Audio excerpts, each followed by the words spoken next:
Welcome to Slayerfest 98. I'm Dana Piccoli. I'm Justin Fraction. I'm Alastair Justin Patton. And I'm Ian Carlos Crawford. Today we are here to discuss Angel Season 3, Episode 3, That Old Gang of Mine. What did we feel about this episode overall? After rewatching it for this, Dana? So I found this episode to be quite disturbing, and I'll talk about it later as to why I found it as disturbing as I did.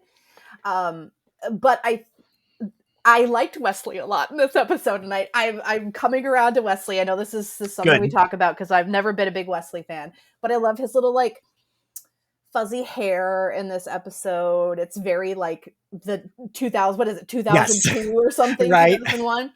And it was all sorts of all over the place. It felt like a very kind of slapdashed put together episode. But we'll get to my trauma later. Justin, what do you think? You know, I forgot about this episode completely until I started watching it. I'm like, oh, this episode. I did love Wesley in this episode, and I forgot how much I actually liked him at this point. Because at first I'm like, not so much. But the whole gun thing and the I wasn't a big fan of it at all. Yeah. So this is, I don't know, Justin, this is Dana, you've seen some, right? But you just have never done like a full watch of Angel, right? Right. I've been doing it with you as this has come along. Dana's been quite the trooper about it. Alastair, what do you think of this episode? So this is our first gun-centric episode of the season, right? Yeah.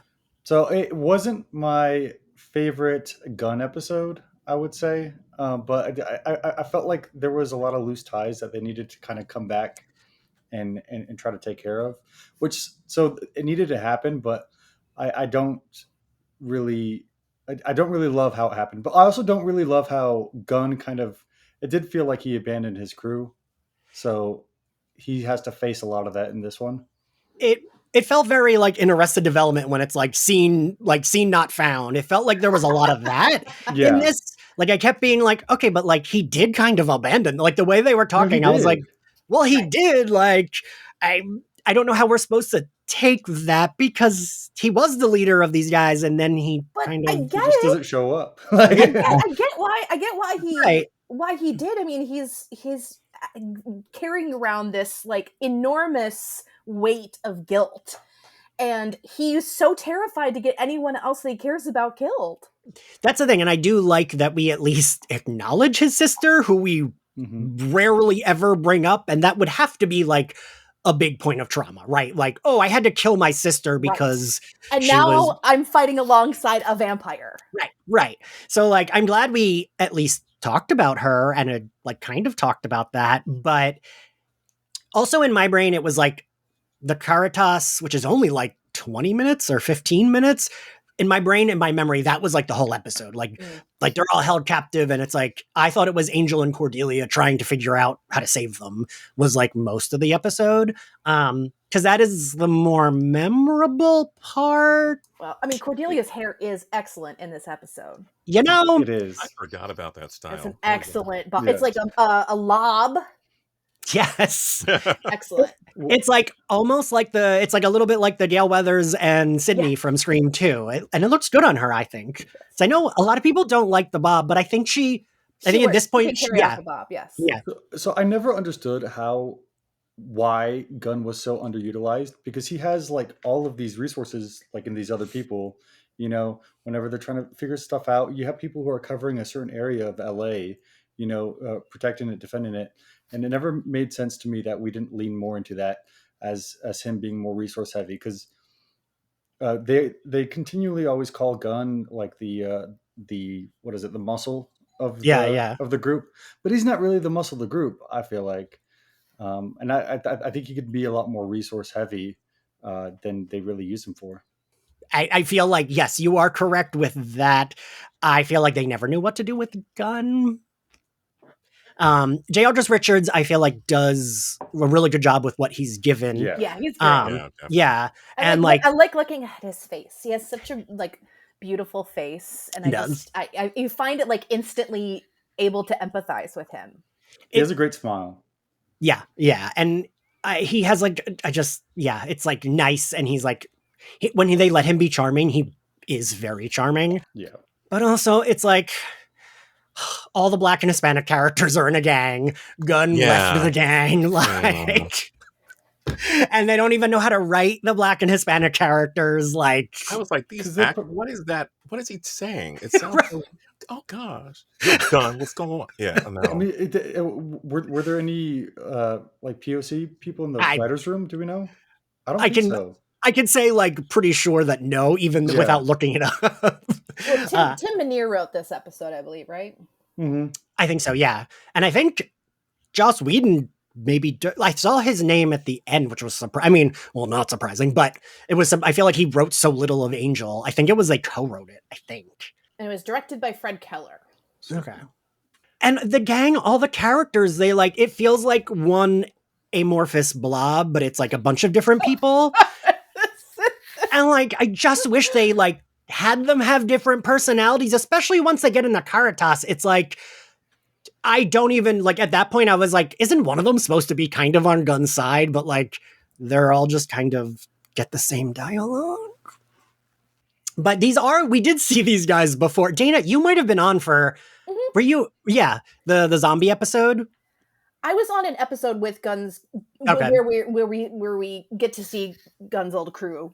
Because I think this is like their third appearance, and I think it's maybe their last. But yeah, so we open on Merle, which Merle. I like him. I kind of wish he had stuck around for a little bit. Yes.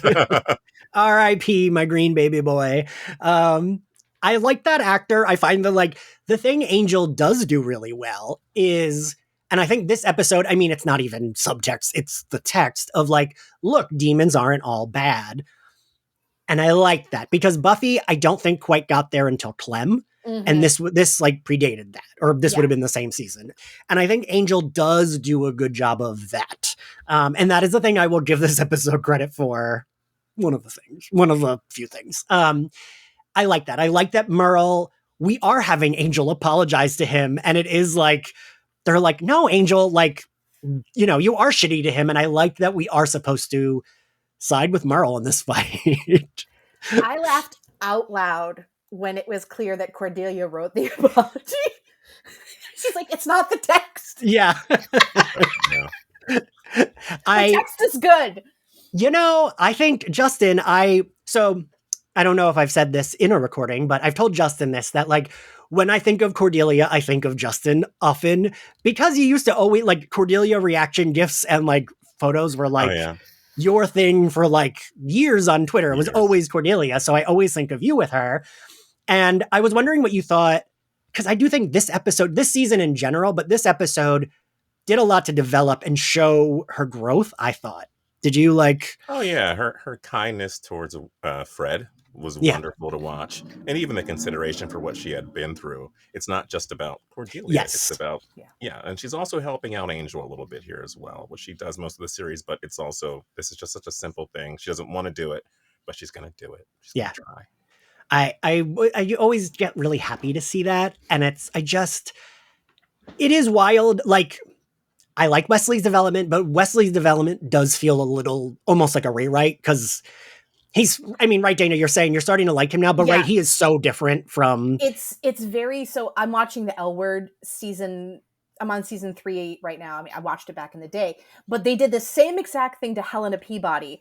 She is not the same character that she was in season 2. She is like a completely rewritten character. And like, but Cordelia, I don't think it feels that way, right? No. I feel like it does feel, it does feel like she's still her and she's still going to look good. And like, she still can have a biting retort if she needs to, but she also like, genuinely wants to help, which I just love. Well, she's also in like a different position than she was in like the Scooby Gang, where she's not in the fringes. She's like in the middle. She's like it's like her and Angel are like the A characters and the rest of them are the B characters, where she in her way as kind of like Angel's right-hand woman has to like also take responsibility and care over everybody else. Yeah. Yeah. Mom and she and dad of the Angel crew. Yeah. God, especially this season, she slides so easily into that role, I think. Like, we don't need a conversation with her about, like, it just kind of like, yeah, this is how she is. And I love it. I felt bad for Merle when he gets killed. I was like, oh, Well, I like him. he gets dropped off. Like, he's like, I'm out of here. Can someone drop me off? And Gunn just like leaves him, like, you know, in front of his apartment building. And On the the side. poor guy walks in and he's totally Yeah. ambushed. I in my head, he like died in a different episode where he is hanging upside down in his apartment, but I feel like that they say something about like that's how he slept or something. I think. I feel like they killed him off a little too quickly. Yeah. Because I think Yeah. that he had more longevity as a character, especially like a little demon snitch, like oh gosh, why can't I think of his name? But Willie? Willie, yeah, just like Willie. He was the Willie character for Angel, and I think that they could have kept him on. Maybe just beat him up almost to death, and they found I would him even like that. say more charming. He was like better than Willie because Willie's kind of like a whatever, like. Yeah. You know, he hits on Buffy when she goes in, she rolls her eyes and then he gives her info. But like Merle, I don't know. He was like, I don't know. I liked him. I really like that we're expanding the demon universe with a demon lore here and we're giving the demons stuff to do. And like I said, this is a season we also get Clem on Buffy. Like, I like those type of characters. Right. And the death was really kind of an overkill. And we don't see the death itself, but we see like what happens and it's really violent. Yeah. Yeah. I want to say that I love that we have Amy Aker in because I always skip the credits usually, and I sat through these and I love seeing Amy Aker in the credits, and I love the song. Sometimes I just put on the song. When I was a kid, I didn't like it because it was so different from Buffy. Buffy was just kind of a hype up thing. Same. And then this was just sad and depressing, but I mean, Angel is sad and depressing himself, so it's just perfect. It's just perfect. I love these credits. Alastair, that's so funny because same. I did not like it when I was younger. Like I was like, this theme song kind of sucks. But now as an adult, I'm like, no, this is a good fucking theme song. It's good, yeah. Yeah. I love seeing like the credits change. Like Buffy and Angel always like taught me to look at like what the credits, like how they change, who's in them now. Yeah. Yeah. I do like that too. Post credits, Gunn has the flash of his sister. They found out Merle's murdered. They're like investigating. And we get the through line of the episode where Gunn's like, okay, but why do we care? This guy was a demon.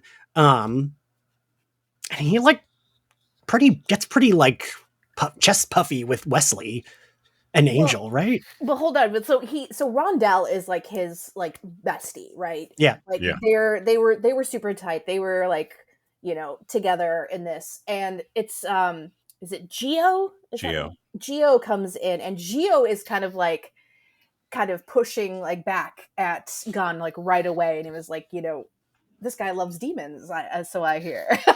And then that like pisses Gunn off, and so it's like this super tense moment between Gunn and this person he really cares about, his friend Rondell, and this like new guy, right? Yes. Yeah. I don't know. Their personalities are just all over the place too. They're just not. They didn't feel like I had trouble keeping track of them because the personalities felt like, this he's the cool one. Now he's being an asshole too. Gunn's cool. Like, I do wish we had, because I don't think any of them are actually in Gunn's first episode. And I kind of wish some of them were, but, whatever. We need an antagonist, Ian. We do. I know. Antagonist. Gunn leaves. Wesley kind of tells him, like, go home. Angel actually expresses some guilt over Merle, which I do like that he was like, I was going to come here and apologize to him. He brought donuts. Yeah. It's like, okay, we also love some character growth for Angel. He's not being a stubborn brat. This is when Gunn goes to see his old crew. Your point, Justin, of like, what are you saying? It's like the dialogue. Like the way that J. August Richards portrays Gunn, that's how you talk. Aren't they all old? Some of them are old friends, but they all sound different. That doesn't make sense. I don't know. Yeah. I was just like, I feel like I watched that and like I was like, my eyes glazed over and I was like, all right, sure, whatever. The thing that I feel like there's parts missing is like, the crew is mad because he abandoned them, but he literally did. So I felt like I needed either like a scene of him saying why he never went back to them, or like we needed to know that he did go back sometimes to check in on them. Like, Didn't he and Rondell have a conversation, and he was talking about it was his sister that kind of screwed him up. yeah. I mean, I think it's pretty clear. Yeah. That was right. I mean, who wouldn't be screwed up by that? Yeah, and like Gunn does kind of apologize here, but I just needed more specifics because also like later on in the episode, which I don't love, when Wes is like, if you withhold information from us again, I will fire you, and then says you'll be back on the streets. And I'm like, someone tell me where Gunn lives. Like, Do we? Oh, wait, but he was in a room at the when he woke up. Well, yeah. Does he stay at the Hyperion? He might be at the Hyperion because it looked like Don't a they Hyperion all live at the room. Hyperion now? Yeah. Well, no, not Cordelia, not Wes. Wes has his own apartment. Yeah. So he might actually be at the Hyperion. Maybe he does. I mean, it would make sense for all of them to. I feel like all of them should just live there. You get your own floor of the hotel. Who cares? Right? I don't know. Cordy has her own ghost, and it's a really nice apartment. Oh, that's right. Cordy's got a ghost. Yeah, that's true. Yeah. If I had a ghost that was like waiting on my hand and foot, maybe I would also not want to give that up. It's like when you get it's like when you get a boyfriend and girlfriend or whatever, and like your roommate gets really pissed at you because you're always spending the night at their house. It's like that, you don't want to deal with that. Yeah. Feeling the guilt. So I really like Angel telling Cordy she has to talk to Fred. And this for me was character growth because Cordelia's not being like shitty about Fred. She's like, no, she's so sweet. I like her. And she's laughing at what a shrub just said. Like, she just doesn't, and it makes sense. They would not gel, Right. They wouldn't hang out outside of the setting. Just like Willow and Cordelia would not, were not like, meant to be friends. Right. And like, I appreciate that she's like, all right, I'll do it. Like Cordy says she'll talk to her. Honestly, it's the least Cordelia could do for Fred. I mean, right? Like, we get mention of, then there's like a list of who might have killed Merle. And I do like that Angel's at the top of the list. But wait, before that, she's like, oh, Cordelia's to Fred, like, oh, we're going to get you out of your shell. And, Fred's like kind of nervous about it. And we find out that she's going to force her to do karaoke. Which is like, I don't like doing that, but let alone if I lived in like a cave for 8 years. That is a lot of people's worst nightmare. You're going to take this poor person who and at a demon bar too. Like a demon bar. I really was like, it feels like a nice, like, Applebee's would be the first place you take her. Like somewhere like let's get a riblet and chicken basket together. But this was a lot. Because she is used to demons at this point. True. It is an underground bar, so there's no windows or anything like that. Maybe she'll feel a little bit cozier. I don't know. And You're she likes being very Lorne. fair. We know she likes Lorne. Everyone likes everyone. Lorne. Yeah. Well, what's not to like? Right. And I do like that Cordy like tells her like, you'll be safe with me. Like, I promise. Yes. And I like that Fred interprets that as like, oh, but you're so gorgeous. So yeah, of course no one's gonna notice me. But like Cordelia meant it genuinely. Yes. That was really cute. Yeah. Which like, I mean, anyone next to her, yeah, she's gonna be the hottest person there. That's when we go to Angel being at the top of the murder list from Merle. Right. and he was like, if I murdered Merle, would I have brought donuts? And for Angel, that's like legit to say. That is legit to say. And I like Cordelia's reaction of, oh, okay. Like she doesn't really, she's like, whatever. You're still at the top of this list. I actually was like, well, the like weird blobby demon drinking the big gulp and then getting like attacked. I was like, that guy's just vibing with his big gulp in the sewers. Leave him alone. Yes. It was a Yarbney demon, which let me look up what a Yarbney demon is because they're a peaceful species of demon found in nesting urban areas, mostly under runways. No, poor guy. I mean, him when he's like, who's there, please? I was like, oh, you little dork, I love you. Yeah. Okay, so I want to talk about this here because here it's very. I think like I get what they were going for with right, exactly, Justin. I get it, but like when you think about it, it's like, oh, cool. So the demons are the good guys, and the like black guys and the Hispanic guys are the bad guys, and we don't have any others anywhere else. Made me so irrationally angry. If only because, like, okay, you would think that this group of people would understand what this whole point of this that hey, not everybody's the same. So you just can't go out and kill everybody. And then what did he say? There were 6 victims, and only 2 were actually irredeemably evil. And we just saw the Yarbney demon, and look at that. No, y'all, no. Yes, that is exactly how I felt, Justin. So we then, what is it? Gunn meets up with Wes during the investigation. Gunn and Wes again have the conversation of like, why are we helping demons? And I just feel like at this point, everyone's cool with Lorne. They're going to that bar like fairly regularly. Like this feels like an episode that should have been placed at the beginning of like when Gunn first joins the crew, like season 2, right? Mm-hmm.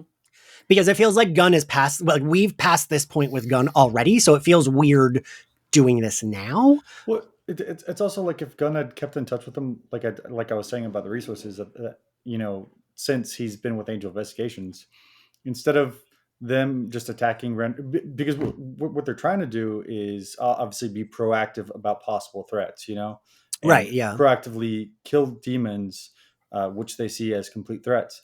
But with the resources of Angel Investigations and Wesley and all that stuff, they could have actually attacked real threats to LA and their community instead of attacking what seems like in here harmless demons. But it seems like since Geo joined this group, that things have gotten more intense because we weren't hearing really about Gunn's old gang doing this sort of attacking innocent demons or like the these like violent murders before, right? Yeah. I mean, but Rondell's the leader, right? Kind of. Rondell's the leader, but it's Geo's arrow that Gunn finds, and he's got that crossbow, and so he knows that it's got to belong to Geo. I didn't make the correlation of that exactly. I thought it was like, oh, he knows his old crew uses those arrows, but you're right. It is specifically because that's the same crossbow he has at the end that like Fred snatches from him. I don't think about that. Yeah. I think they implied that Geo was the one that was finding these people, and they were just kind of going along like, oh, okay, great. We found another one. So he's sort of leading them around at this point. Yeah, that's true. We get, what is it? Oh, Wesley notices some evidence is missing. What do we know what it was? Or do they just like, is it nondescript evidence? Because I had no idea what it was. I was like, I mean, I get that the arrow? I thought that was the piece was of it the arrow? Okay. That Gunn kind of pockets so he can confront Rondell and Geo about it before he gives it over to the Scooby. Yeah, that's true. You're right. Yeah. And, Corday tells her, I'll get you out. Gunn comes in and does explicitly tell Angel what's happening, right? Like he does like own up and is like, they're killing demons for fun. Let me go find everybody. And I do like the cut to Fred singing Crazy. And Cordelia says, I swear she picked the song out herself. Wait, answer me this, those who know more about production than I do. How come every time someone's singing a song in like a television show or something, it's off a little bit? Like it's always like the voice is always just not quite with the music. I mean, I'm sure that they were probably trying to show that a little bit, but I've noticed that in a lot of television shows, and I'm like, it's never like quite unsync, especially in the 90s and early aughts. Justin, I feel like you do a lot of sound editing. That's part of my job. Yeah. Sometimes it's because they're recording it separately. That's what I was thinking. Yeah. And they're probably going to do some auto-tune or other things to it. And sometimes it's because a lot of these actors and actresses can sing, and they're working so hard to not sing correctly. Got it. That makes a lot of sense. That does make sense. Yeah. I feel like as a former theater person, you can appreciate that, Dana. I'm always having to like dumb down my voice. And like sometimes I sing too beautifully. I mean, there you go. I just hit a wrong note here and there just for fun. Gunn comes in, and I do like that Gunn and Lorne share a little moment here. Like it's a good moment. It is because at first I know. I was like, all right, kiss. At first, I was like, oh, is Gunn going to be aggressive with him now? Like, we're rewriting this character. And then I liked that it was not. It was just, he was not wanting to be like him to read his like aura. I will say, now that we are a few episodes into season 3, Lorne's like power sets are all over the place all the time. Like, right, Justin? It's not that consistent. I literally had a moment where I'm like, wait, what were his powers again during this episode? I'm like, what? Huh? Okay. Well, Because, like, he's a multi-tool for angel investigations. He is. Because, like, Yeah. season 2, it was that you had to sing. That was, like, the joke was, like, that's why we see Darla sing. Bar, yeah. Yeah. But then, like, he does it without them singing, like, when Gunn comes in. Or maybe it's better when people sing. It's I guess. when people but sing. then, like, then I'm thinking of I won't say exactly what it is, but in the finale, he uses them in the like series finale. He like uses his powers in a way we've never seen before, I don't think. Although someone will correct me if we have. Anyway, they have a moment. Is Gunn wearing a No Doubt shirt? Like the band? No I doubt. think he was wearing a No Doubt shirt. Was he? I think I Yeah. would have noticed that, but maybe I didn't. Or maybe I just feel- a doubt. I couldn't see the other word on it. I feel like Dana and I would have He's all like, clocked that. walking in a spider web. But I would love the idea of Gunn as a I No would Doubt girl. absolutely No Doubt love. It's like imagine him skanking and Yeah. So we get, Lorne gets what's going on, and then immediately the Gunn's old crew comes in, guns ablazing. They're shooting everything. Is Geo purposely targeting like allies of Angel Investigations? I was wondering that because, right, he does say like they know he's there. Yeah. I thought that they had a list and they were going down the list and killing people that Merle had snitched about in the first place. Oh. Because Merle Wesley's list. going down the list and then they just keep going to different places and they keep finding they're all dead. Got it. Okay, that makes sense. But they know Gunn is there. Like before Gunn, because remember, like, isn't it Geo that's like, I know you're here. Of course they're going to do it when Gunn's there. They want to like see whose side he's truly on. Fair. Yeah. Really hate the optics here. Don't love it. And don't love that we're like, I mean, we are, right? Feeling bad for these demons. And it's like, oh God, like. There are such a multitude of issues with this. Yes. The fact that we live in a post-Pulse and post-Bataclan world now, Oh yeah. like I felt sick to my stomach Yeah. seeing these guns going off in this space. You just pinpointed why I almost cried. I was like, why am I getting so emotional? But yeah. Yes, because in a lot of ways, Caritas is kind of like a metaphor or analogy or whatever for like Absolutely. The queer community or like Yeah. people who don't necessarily feel that they belong other places. And so like when it happened, like I was like, oh, I was like horrified. Yeah. And then just like add into it all these other terrible things about this decision. Yes. Oh my God. And like we never see, like, if this were a show where gun violence were super common, it would be less shocking, right? If this were like, Law and Order or something, it's like, yeah, this happens every other episode, but this is a show where we never really use guns. It's sword violence. Yeah, or like crossbows or whatever, but not fucking guns. And like, ugh. Yeah, I think they even make a point that his gang didn't use guns Yes. for this, but now. Yeah. And like ugh. Machine guns, like assault rifles. Yes. Yeah, it's very scary. Whereabouts in the Buffy series does this land? This would be season 4, episode 3 or 4. Okay. Or season 6, episode 3 or 4. I was like, season 4. Yeah. Because the only other real gun situation we've come across would be later this year. would be later with Tara. So yeah. Yeah. And like that is also done to like be shocking. And yeah, it's just, I don't know. Don't love it. Yes. That Ian does not love it is where I land on that. Also, Cordelia and Wesley feel almost too chill about it. Like they're just kind of like, oh, like she's like, I thought we couldn't do violence here. And he's like, oh, they're not demons. And like, Fred more freaks out. Understandably, she gets like the demon gets shot in front of her and she gets splattered with. Yes. I felt genuinely so bad for Fred because it's like this poor traumatized like Right? young girl who's like, oh no, I'm gonna get out, I'm gonna be social, and then she is involved in a mass shooting and gets like splattered with blood. Like, And then it has to be like physically, she's like frozen in her place, and Wes Yeah. has to go get her. when Wes picked her up, I was like, they always make it so easy to pick up people in TV shows. And I was like, oh, but it's Amy Acker. She probably, she's Yeah. tiny. You've met her in person, right, Dana? Haven't you Yes, like I have. moderated? Yeah. I've done a few panels with her. And she is tiny, right, in real life? She is. I feel like she's tall though. Oh, is she? I'm trying to remember. But yes, she is a slender lady. Yeah. The thing I do like, which again felt like queer solidarity, is when Gunn is immediately protecting Lorne. Like I did like that there wasn't like a, well, yeah, he's it was just like, no, don't like touch him. He's my friend. And I did appreciate that. Because again, Justin, to the point of like Lorne's powers, I'm like, but couldn't Lorne do something? Yeah, I know what you're talking about. Okay. Yeah.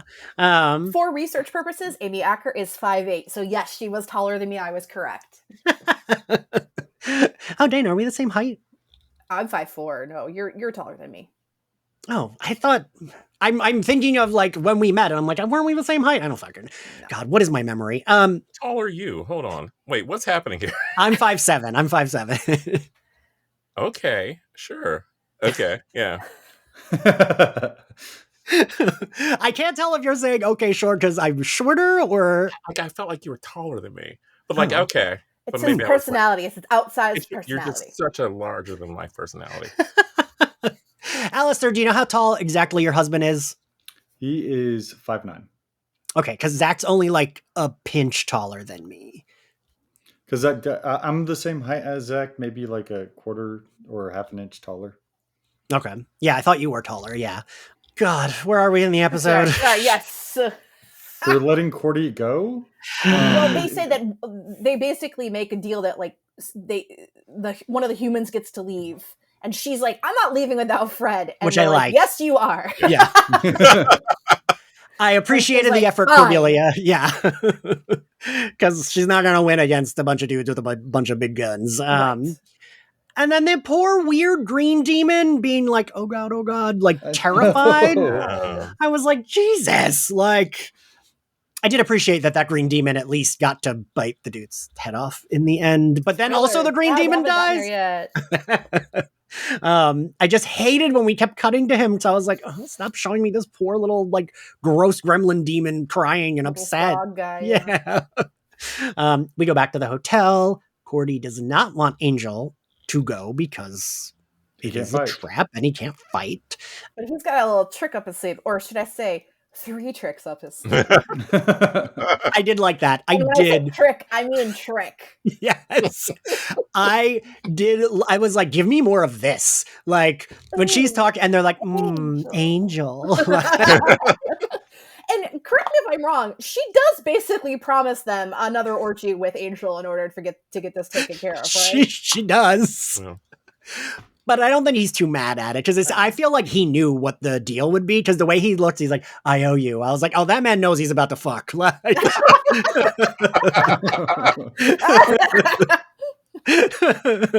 and like, I'm just like I think, Alastair, I think your last recording we talked about this. I'm very charmed when they let like the deep, like these 3 like sirens or whatever, they're in a normal apartment.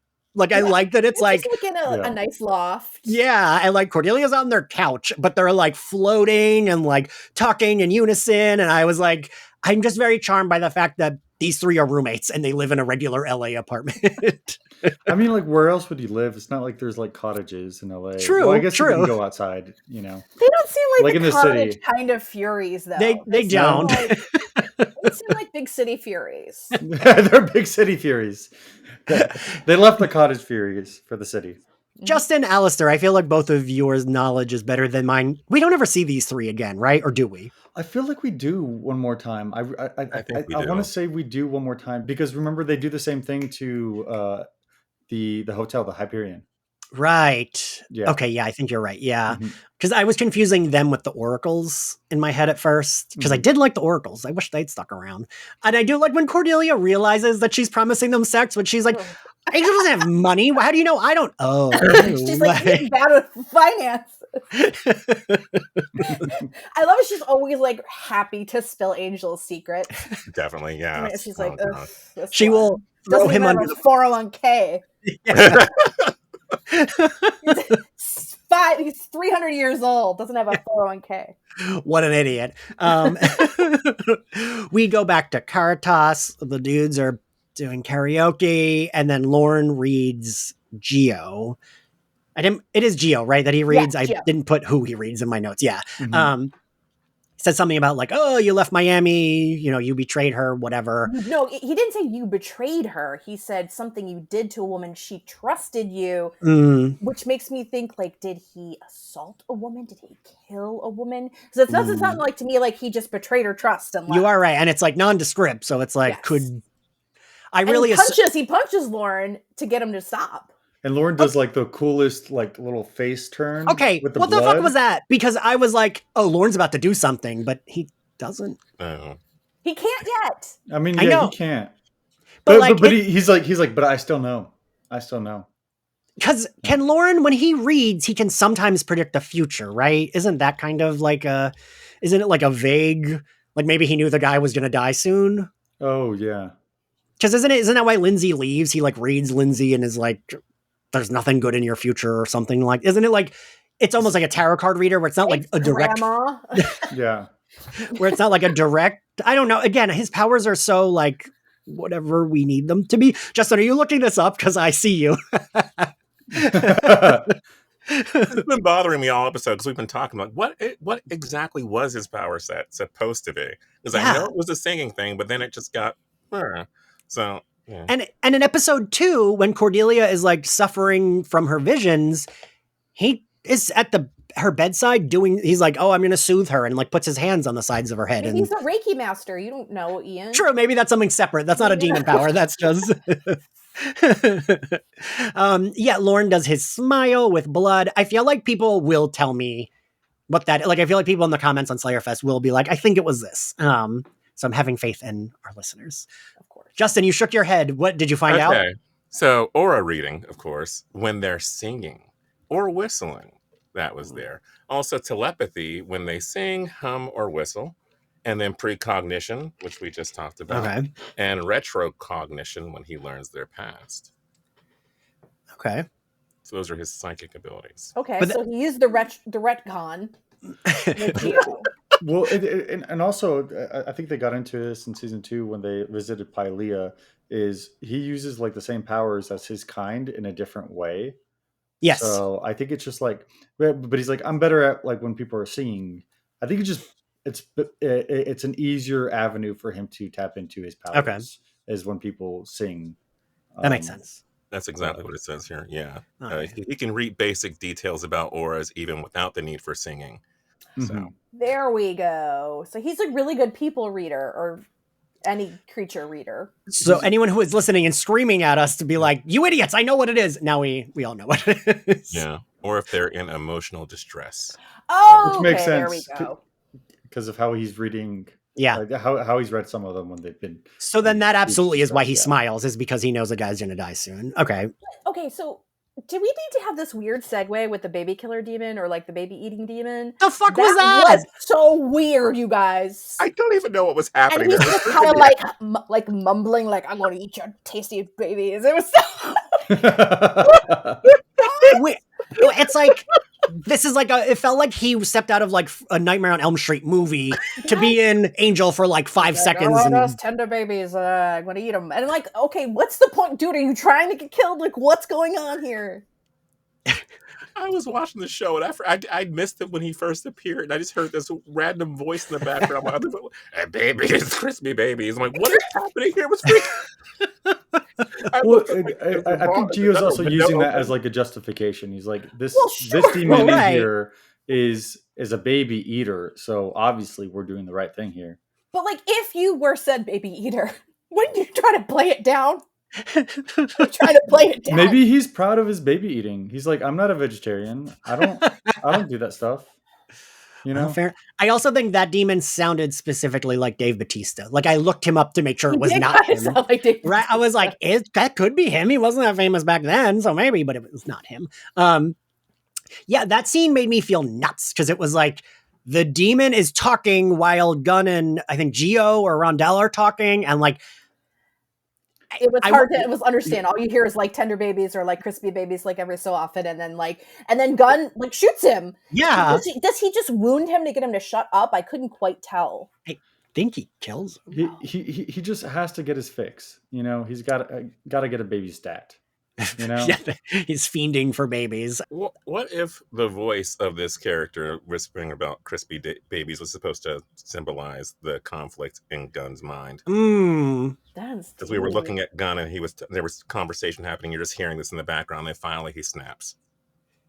Right. See, Justin, this is why I wanted you to be a co-host for this season. See, yeah, that makes a lot of sense. Because that does. Yep. You are correct. I have decided you are correct. That sounds correct. So, but yeah, that scene was a lot. And like, I wasn't sure how we were supposed to feel. And then enter Angel, because then whatever. Angel, thank God. Like, he's like, you want to kill me? Go ahead. Am I next? I will say these are moments when I find him attractive, when I'm like, when he shows up on the scene. And is all confident and is like, like, I know I look good. I have my jacket on. I'm feeling confident. I always imagine like him, like before he enters the room, he's like, okay, am I good? Am I good? Listen, same. And then he comes in. Yeah, I do. I feel like in season 1, when Spike's narrating, making fun of him, it isn't like too far off. Like, he's like, oh, I need more hair gel. And I, as someone who had the spiky hairdo for a very long time, it does require a lot of work. I'm not going to lie. This stupid bun that I have is so much easier. I'm like still late for things, but not as late as I used to be. Well, I mean, does somebody watch him while he does his hair? Like, how does he do that? And he can't see himself in the mirror. Oh, yeah. Yeah. Pictures. Do you think he just takes pictures of himself? He's like, yeah, that's it. I do use my phone as like sometimes if I'm like, how's my everything look? Oh my gosh, you must love an iPhone. You just do and then he can see True, himself. Yeah. I wonder if he would be able to see himself on an iPhone. That would be. Well, you can see himself in cameras, so I'd say yeah. Can he? Yeah. They have pictures of they do have pictures, but yeah. Because that doesn't. Cordelia says something. It's a lens that like takes stuff in, right? So it's not a reflection of it. So, and I know Harmony would really love an iPhone. Oh my gosh. Oh yeah, definitely. Yes. She'd be an influencer. That reality star. She'd be on Vanderpump. Mm-hmm. Wait, but be Dana, Vampire Pump. Dana, have you read the comics? Is she an influencer in the comics? Because she is an influencer in the comics. That's what she's she a reality becomes. Star. Yes. Yeah, she becomes like, yeah. That makes a lot of sense. And Clem is her assistant, which also makes sense. Yes. I would have loved to see those two actually on screen together. I would have loved a reality with reality TV with Harmony in it. Like in that universe. Yes, I would have loved it. Where we're kind of going back and forth with Cordelia and the Sirens. We already talked about them. So they like say Fred can go if she kills Angel. I do appreciate this moment because Fred hasn't gotten a lot to do. And I like that Fred uses, as Nick called it, her like country bumpkin-ness. Like she kind of ups it almost. Oh, I'm so scared. I'm sorry. Her blah, blah, accent's blah. like super deep when she's doing it. From okay. And I like that no one knows, like even Angel's like, it's okay. Like blah, blah, like Angel fully thinks that's what she's going to do. And I like also that she like uses her sciencey nerdness when she's like, I'm pointing this at your carotid artery. So blah, blah, blah, and uses all like the specific terms. And is like, sorry, I didn't mean to sound snooty. That's actually just a like heart attack or whatever she says. And I was like, a stroke. Yeah. And I was like, all right, I am charmed by this. Yeah. I was like, you're going to be okay, kid, except until you're not. Right. Yes. Oh God. That hurt. Every time I see Fred, it hurts my heart. I did see a trivia that was like, oh, when Cordelia says, oh, she's like talking to a shrub, that Illyria also like, there's a reference to Illyria talking to plants. Was she like Moses? Wait, let me see if I bush. just like Moses.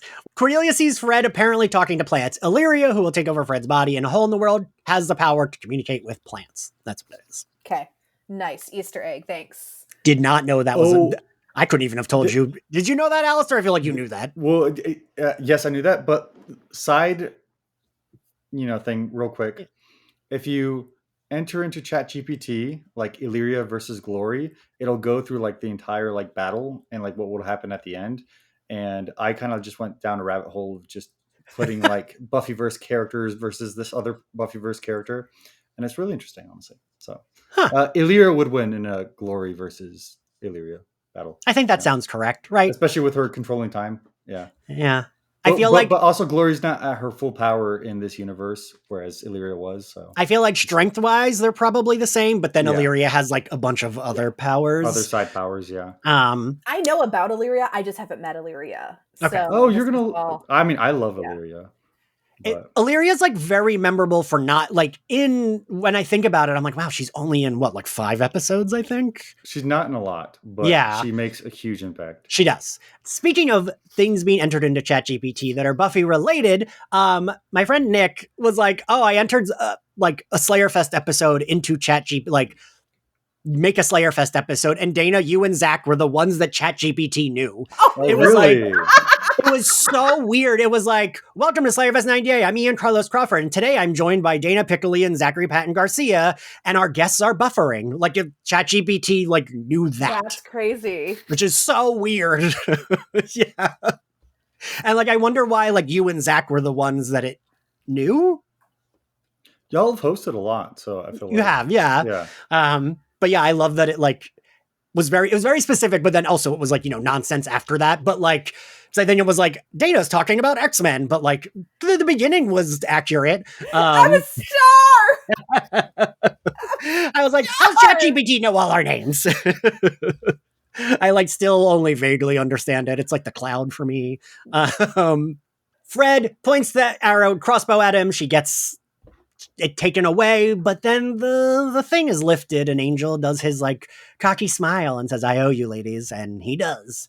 They all fight. And I don't understand. Is it supposed to be like, well, Geo was defeated, so now we're all good? Because like Geo gets his head bitten off. They kill that demon. Like we hear the gunshots and see it like fall. And then they're just outside. And I was like, what happened? Like, that also felt like a scene is missing here.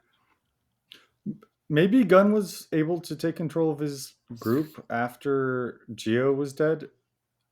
I just like, I felt like I needed, because Rondell was alive. Yes. And I felt like I needed a scene of him being like, I don't know, something of like Rondell. This is where we part ways. We're good. Let's like everyone chill out. But like it just like fades away with that demon getting killed after killing him. Yeah, really weird.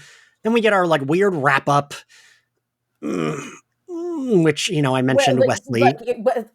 Gunn goes to HR and gets disciplinary actions. That really is what it's like. This is your written warning, okay? I do like that Wesley went through the effort of being like, okay, I understand your divided situation, like loyalties, but then he's also like, I'm the boss now, so I need to set a boundary, right? Dana, do you like Wesley as the boss? Wesley is like one of those Aussie dogs, the sheep herding dogs. Like you have to give him a job. You gotta give him a job, and when you give him a job, he can do that job. Alastair, are you an X-Men gal? I know you are, Justin. I am not. Okay. I am not. And I haven't seen the new X-Men show either because I couldn't do Disney Plus while I was in Saudi Arabia. Alistair, I have been wanting you to watch it so we could talk about it because I know you'll love it. I think I will. I think I will once I get to it. I still have to watch the rest of the Star Wars series, which I'm going through right now. Oh, right. So I guess you had a year without Disney Plus, and then now you have to catch up on all your... I did give up on Star Wars. By the way, the Acolyte is amazing. I've thought of jumping on that one. Yes. Dana. Yes. You are not either, right? An X-Men. So I watched X-Men in '97 when it came out. But I'm struggling with this one because I'm not sure, is it supposed to be so similar to the original? It's a continuation. Okay. I'm just in a different mind space. I need to take a garden gummy and enjoy. Can you watch it without like having watched the original? Yeah. Did they have the original on Disney Plus too? Yeah. Okay. I know like the lore of X-Men. Alastair, I would love to do this. I can give you like the episodes you should watch because you don't really need them. I feel like, right, Justin? I would love that, yeah. Maybe Dark Phoenix Saga, Night of the Sentinels you need. Maybe. Yeah. Anyway, Justin, I'm going to make an X-Men reference. I feel like Wesley and Angel are the leaders the way Cyclops and Storm are, where like Storm is clearly actually the more powerful one, and that's kind of like Angel's position. Yeah, okay, I get this. But Cyclops is like the Boy Scout, and that's kind of like Wesley's position, where it's like, no, you could be the leader, but actually this other one is the leader. That's what I was like thinking of them. When because it's all Angel letting him be the leader, just because he wants to build trust and faith with the group after being an asshole. Also, I do feel like, not to give him too much credit, but I feel like Angel doesn't really give a shit about that. Like, he's just going to do what he's going to do, and he's like, sure, you're the leader.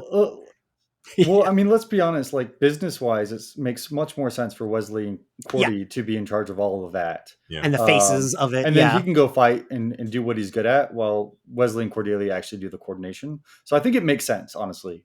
That is true. I didn't even think about that. But, like, I would imagine Angel Investigation. I would imagine Angel's bad at any of the like, because I mean, I feel like in season 1 and 2, right, Dana, wasn't there a lot of like Cordy being like, we got to bill this person, you did not bill them. He's not a paperwork guy. Yeah. He's not a paperwork. Me neither. Saying that, I'm like, ooh, I got to open some bills. So, the title of this episode is That Old Gang of Mine, and that's actually a song about a very similar situation, about a guy going back home and I wrote down a quote from the song, the last few lines. It's but the war is all over, and last night as I stood on the same corner back in that old neighborhood, I couldn't help brushing a tear from my eye, for I knew not a face in the crowds that went by. Gone forever the pals that I love, there isn't a trace or a sign of that regular, honest-to-goodness old bunch that I call my old gang of mine. Huh. I like that. Justin, you have such a good voice. Jesus Christ. I mean, I know you know that this is like, but I was like, oh, this is so nice listening to Justin read this. I did not know that. That's so weird. It doesn't even say that in the trivia. Because like, that feels like an important... I always look up, like, if an episode has a slightly different title, I usually want to know where it came from. Like, oh, that is a song. It is. Yeah.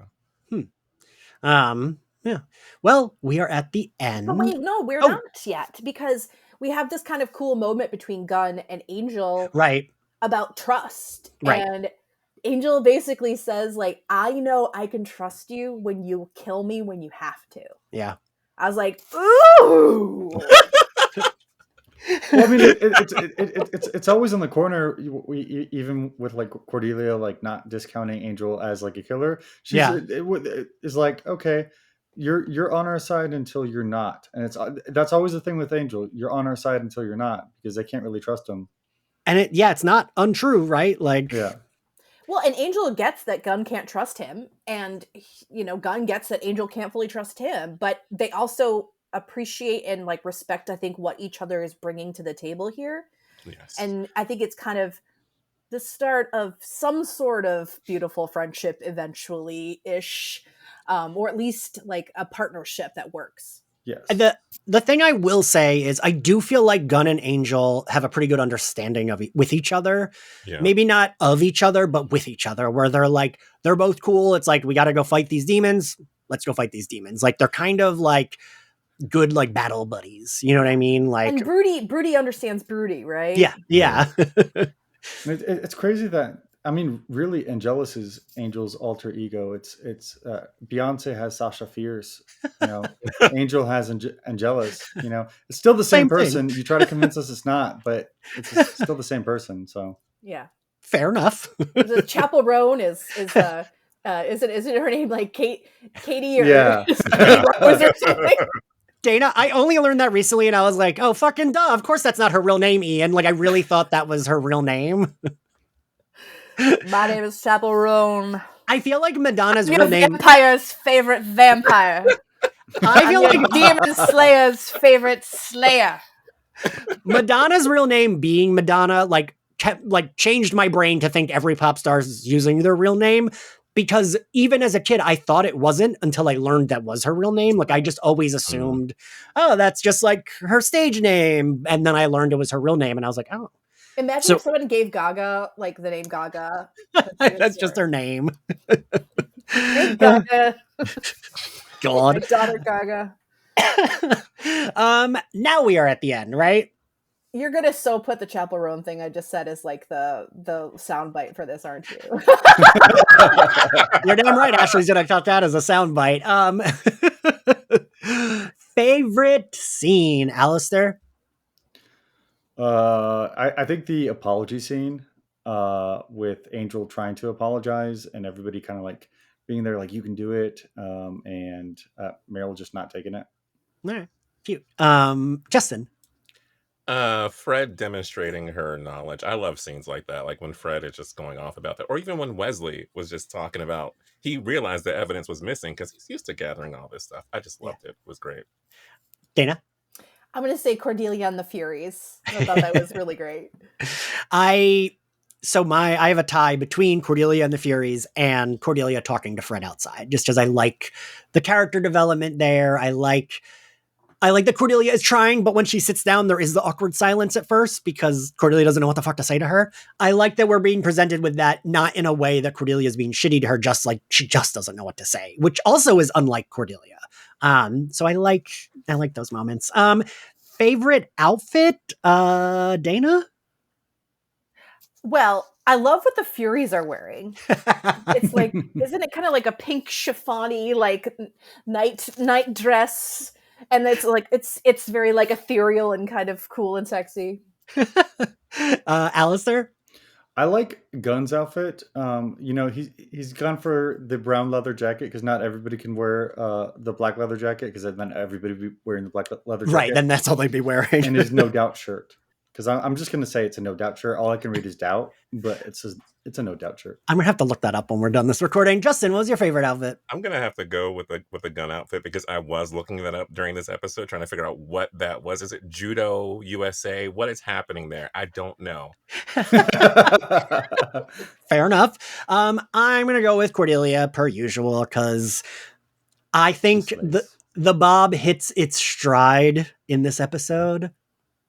And, we can if we're grading on like a hair grade, I mean, of course it's going to be the Bob, but I mean, her hair grade is great right now, but I don't. By the end of the season, it will not be.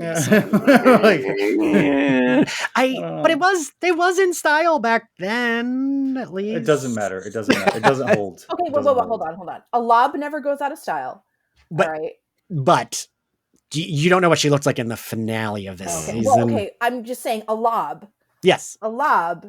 We're always going to have a lob. Yeah. It doesn't matter. It's going to take on some different shapes, but it's a classic do. I'm the daughter of a hairstylist. Dana, I assumed that you knew. She gets the Kate Gosselin by the end of the season. Yeah. Yeah. And it's not even a wig. It's like her hair.